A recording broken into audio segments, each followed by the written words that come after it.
The reason why not having a joint account has worked is because we don't have secrets. Talking about how wise in men, okay, women go to church and men are not there. You just check when Christianity came to Africa and check when Christianity came to Nigeria, right? What value do you give to family prayer? If you value family prayer, then you will pray. Welcome. This is Safe House with Hetty. Safe House with Hetty is a TV talk show that focuses majorly on marriage and relationships. So, if you have any questions about marriage and you need to find answers, worry no more. You are definitely in the right place. My name is Henrietta Okechukwu, your host for the show. Today, we're talking about sexual issues in marriage. Sexual intimacy is what makes a marriage relationship more than just a platonic one. Some couples fall into a pattern or habit of letting the physical part of their marriage fall by the wayside. While there is a normal drop-off in sexual activity within the first few years of marriage, a complete loss of sexual intimacy often signals a problem that needs to be addressed. Today we have two wonderful guests on the show. I have Mr. Carl Erile. He's been married for 6 years. He's a gospel artist and a husband, a father, and an entrepreneur.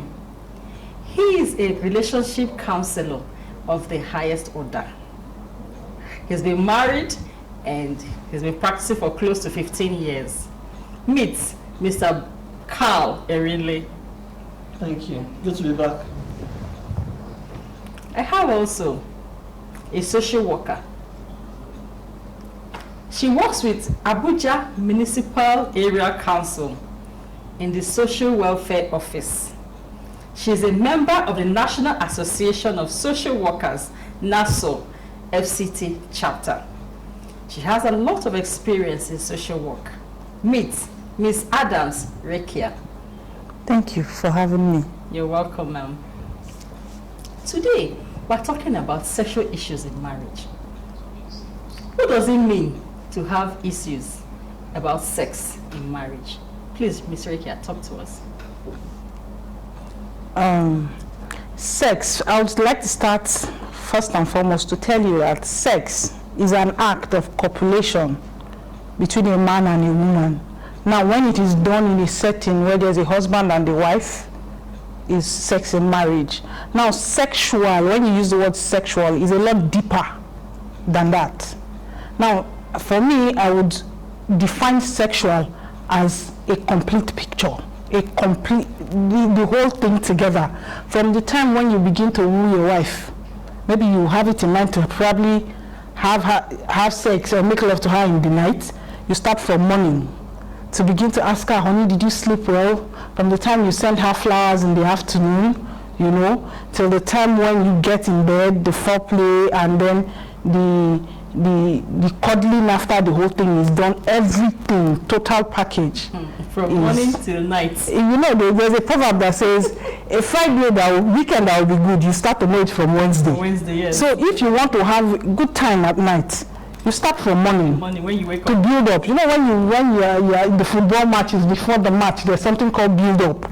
You know, you create excitement in the yes, and then it makes the whole thing beautiful. From the office and everything. Everything. You send flowers, beautiful roses, and then you can have you eating, all that. It's build up towards the main thing. So for me, sexual is everything together.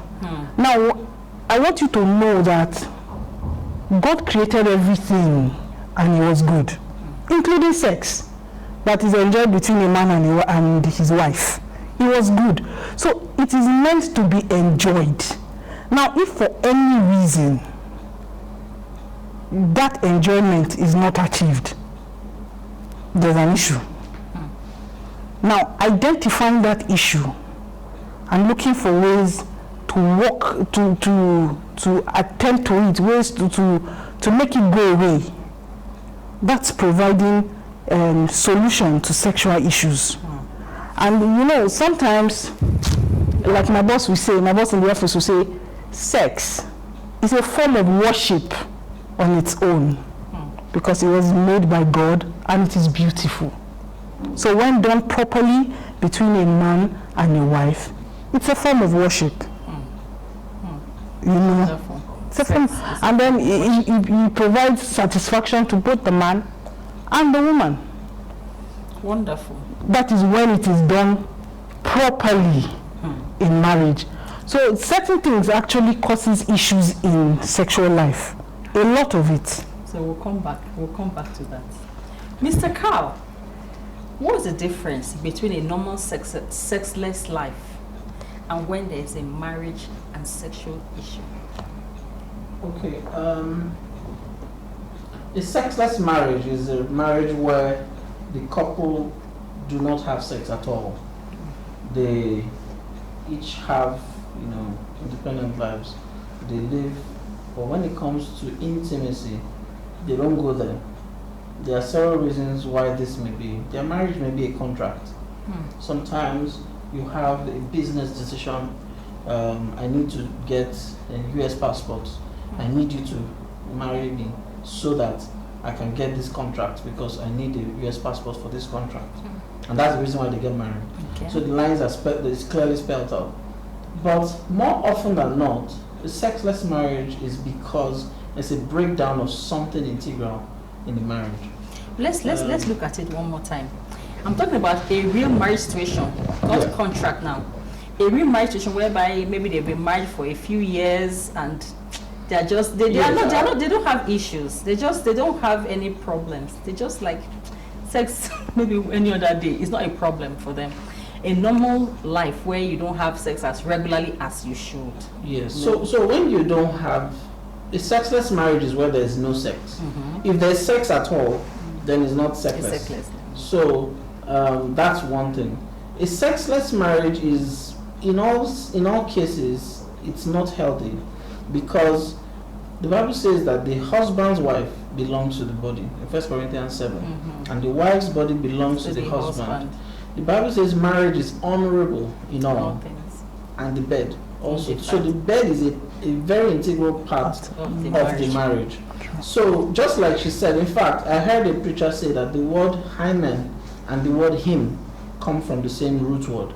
Wow. So just like she said, it is a form of worship. The husband and the wife are united. That's the most united they can ever be. They are literally one flesh when they have sex. So a sexless marriage is an indication that something is wrong. However, you can have a marriage with sexual issues. So there's so many sexual issues. Low libido, weak erection for the man, no motile sperm. There are so many issues. The woman, I remember reading a book that was made into a novel, the story of Hosea, Redeeming Love by Francis Rivers, where it was about this, Hosea married a prostitute, so it was made into a story about how he bought this prostitute, paid for her, and because of all the harm that had been done to her body, she had lost all sexual feeling. So anything, to kiss her, rub her body, she wasn't getting aroused. So sometimes you have that, and it's I know a particular story of a man who married a porn star who became a Christian. For a long time, they couldn't have any intimacy because for her it was just a transaction. She had given her body away so many times. So you can have that sexless marriage, but you can also have a marriage where there's sex but has issues with it. Okay, thank you very much. Now I'm coming to Rekia. What do you mean when you say this marriage is having sexual problem? For instance, you talked about sex being like a form of worship. So I want you to expatiate on that. Expatiate on that, please. Okay. When there is a marriage is said to have sexual issues when most of the time the primary aim of sex in marriage, which is apart from procreation, it's done to it's meant for enjoyment. Okay, it's meant to keep husband and wife together, Now, if all these are not being achieved, we tend to say there is sexual issues. I'll give you an example. I had to counsel a couple who's been married for 5 years. And in these 5 years, the woman has not orgasmed for once. She does not know what it means to orgasm. When having sex? Yes. When he comes, he's hardly at home. So when he comes with water, or he comes with Vaseline or lubricant, and then he goes in, and then the next thing he's out in the next 5 minutes. And it's been going on for 5 years. Until she decided to take a step. You know, what actually brought out this matter was the steps she took to deal with the issue. Most times we don't know how to handle such issues. She put knife beside her pillow. Now if her husband comes to her, she's going to use the knife and stab him. Now that was a red flag for the man. She wants to kill me. So that was what brought out the issue. Now, digging deep, we found out that was not exactly the issue. There's something underlining. Attention. Yes. You were drawing an attention. Yes. And then after some counseling and, both the man and the woman differently and then together, after a while, helping them through it, we're able to get him to do the right thing by her and get her to enjoy that intimacy for once in the marriage. And when you asked her, how was it? She just gets shy because it's a feeling she has not experienced before. She just gets shy. So that's like fulfillment for her. That leads me to a very important question, the issue of orgasm. Because I heard a woman talk once because of counseling. She said, my husband says, Bude. She said, when it's time for sex, the man comes into the bed and says, Bude. And Bude in Hausa means open. And then they do that. She said, when she budes, let me anglophonize it. She said, I just count the ceiling. And when he's finished, he turns and sleeps off. She said, every time I feel used. Now, they are having sex, okay? So you won't say they are having a sexless marriage. No, not at all. But there is a problem. Sexual Address issues. that problem for us, Mr. Carl. Okay, great. When people say they don't get to orgasm, I actually know of somebody who was married for 20 years and now she's a widow. She said, I have never known what orgasm is. So tell us, please, talk to us. Okay, so it affects men and women differently. For men, the age of success has moved back. So in maybe the older generation, you come out of school, you get a job, within a few years you have a car, your life is pretty much settled. But now in this generation, before you can get married, you have to have certain things in place. And the amount of time it takes for the man to get those things ready is a long time. So you have men who are, I'm talking about men who are not committing fornication now, who are holding on to their sexual energy. And their sexual energy now, because of, they need to find a way to let it off. Many people go into pornography, masturbation, and because of that, they get used to satisfying themselves. So mentally, their need for a woman diminishes on the bed. They become used to that gratification. That is the goal of my job. Anything that has to do with sex is about me. For the woman, you find out that it affects women in a different way because women typically take much longer to orgasm. Men are very, very easily stimulated. You just see a woman, you can actually get an erection from seeing a woman. But a woman, before you can touch her, she has to like you. A man can sleep with a woman he doesn't like. Yeah. A man can say, even people have slept with mad women, right? Yeah. But that's the issue of emotional connection. Yeah, so for a woman, she has to like you. That's for a woman, before I can touch her, there has to be something about me that she likes. Yeah. So women need to, that's why she talked about being cajoling the woman. So you have to get that, it's a thing you do because you prioritize her satisfaction. So when we understand that orgasm is the goal, both of you have to enjoy it. If you don't enjoy it, it's selfishness. The Bible says, defraud ye not yourselves, except with consent. So there are some times when there's maybe a medical condition and the woman, like Sarah told her husband, sleep with this person, it's with consent. But that's not ideal. So when you have a situation where one spouse is predominantly interested in himself or herself, then you find where that situation where orgasm is not other person's satisfaction is not important, and it can lead to a lot of things. Because if you cannot be invested in your wife's orgasm on the bed, which is the most intimate part of you, you might as well not be married. You can do anything. You can have a wife outside. You can have a chick outside. You can do any. You can be earning some money and keep part of it away from your wife. There's so many implications of that because you have not prioritized her pleasure and satisfaction. Pleasure and satisfaction. Thank you so much. Thank you so much. Now I want to ask Ms. Rekia. This is Africa and this is Nigeria. We are very traditional people. Who has the right to demand for sex? Because I teach this pre-marriage course, and we talked about it. I asked them, can women ask their husbands for sex? Some say no, the man will feel somehow, and that, you know? So we'll go on a short break now. When we come back, we'll ask this question: who has the right to ask for sex? Is it the man or the woman? Don't go away. We'll be right back.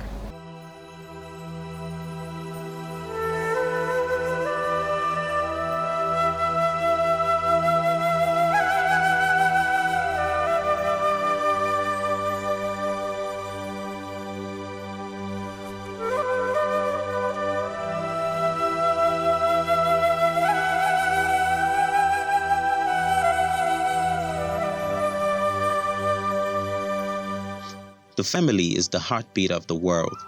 It is made up of the husband, wife, and children. The society, in turn, is made up of families. Countries are made up of societies, while the world is made up of countries. Little wonder someone has said, if you destroy the family, you destroy the society. The Bible says, if a man finds a wife, he finds a good thing, and the Lord grants him favor. Welcome back. This is Safe House with Hetty. And we stopped where I was asking my guest, who has the right to ask for sex? Can a woman ask her husband for sex? Can a woman actually ask her husband for sex? Why not? A woman can actually ask for sex because she has all the hormones in her body raging at certain times, and it needs satisfaction. You see, where we have a problem is the kind of indoctrination that culture has imbibed. You see, when a girl child is growing, she's taught how to sit well, how to talk well, how to behave in public, all this is so that she can actually fit into a marriage, to be under a man, to be appealing to a man, okay? And it makes her feel that the man is her head. Take for instance, in Yoruba, they say, Olowo ori mi. Olowo ori mi is what they call husband. Olowo ori is the owner of my head. So these are indoctrinations that our culture has put in us. We grew up with them.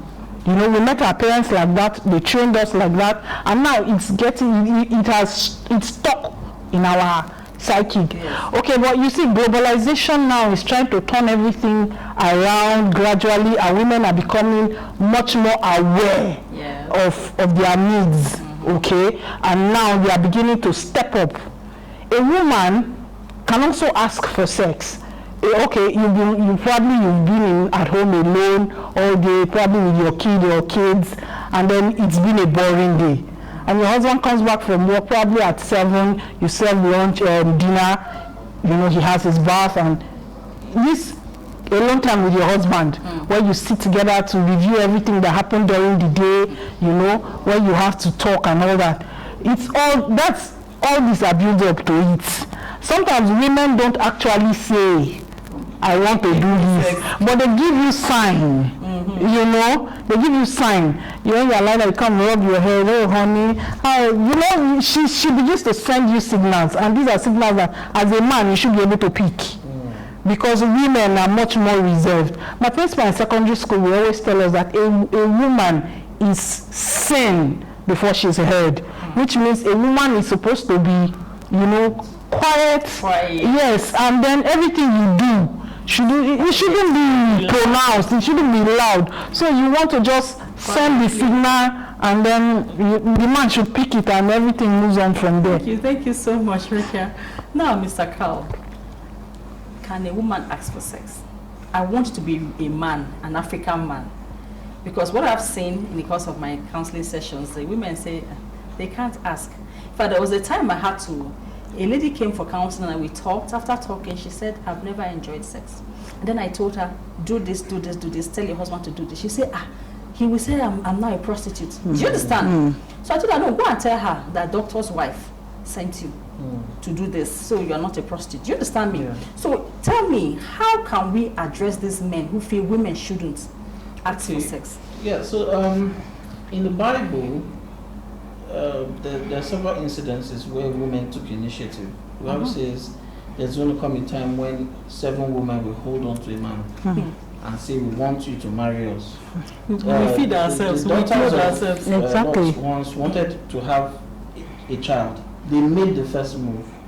Right? So, unfortunately, it was to the wrong person. But they were willing to step out of the norms of society. So, like Rekia has very correctly said, so society is evolving, and men have to evolve with society. So we must be willing to be aware that traditional norms are being replaced by new norms, and there is absolutely nothing wrong with it. Mr. Carl, how will you give an advice to a woman who needs her attention, the attention of her husband in bed? What kind of advice will you give her? Okay, I think that women, one of the frank conversations that need to be had before marriage is sexual history. I think it's important, it's absolutely important for the couple to know as much as needs to be known. Now, when I say, I don't mean I slept with that person, but have you had sex before? Yes. Okay. Are you exploring? Are you exciting? Are you adventurous? You need to find out certain details. Now, why that is useful is that you will discover when the woman wants to make a move, you know that your husband is not turned on by you wearing leather, for example. You know that your husband is likely turned on by you wearing secondary school uniform. You may know because you've had conversations. Sex is oneness with the husband and the wife. There shouldn't be that shyness, because the Bible says in Genesis, Adam and his wife were naked and were not ashamed. Yes. So I should be able to let my wife know, see, I like this kind of thing. She likes this kind of thing. As long as it is not debasing our human dignity, I think we should be able to have that, so that when the woman wants to make moves, she can know which buttons to press, and so that's what I think. Wow. Thank you so much. Well, can I add to that? Yes, please do. You see, it's very important that you marry your friend. Now, when I say your friend, somebody that you feel free to say anything to, who will not judge you. Now, if you marry your friend, it's a lot easier to express yourself to the person. If you marry your friend, you got, guy, you get as they do me. You know, that kind of thing, because you are married to your friend who knows you in and out. Yeah, okay, you don't have anything to hide, and he doesn't have anything to hide. And once you say it like that, he knows what you are. You are not you don't feel shy with him. You are not intimidated by him. Yes. So if you marry your friend, it will help. Wonderful. Viewers, I hope you've learned so much from today. My guests have been Mr. Carl and Ms. Rekia. We've been talking about sexual issues in marriage, and I'm sure you had a wonderful time listening to us today. Thank you. This is where we draw the curtain, and I'll say stay with us next week. We'll be back next week. God bless.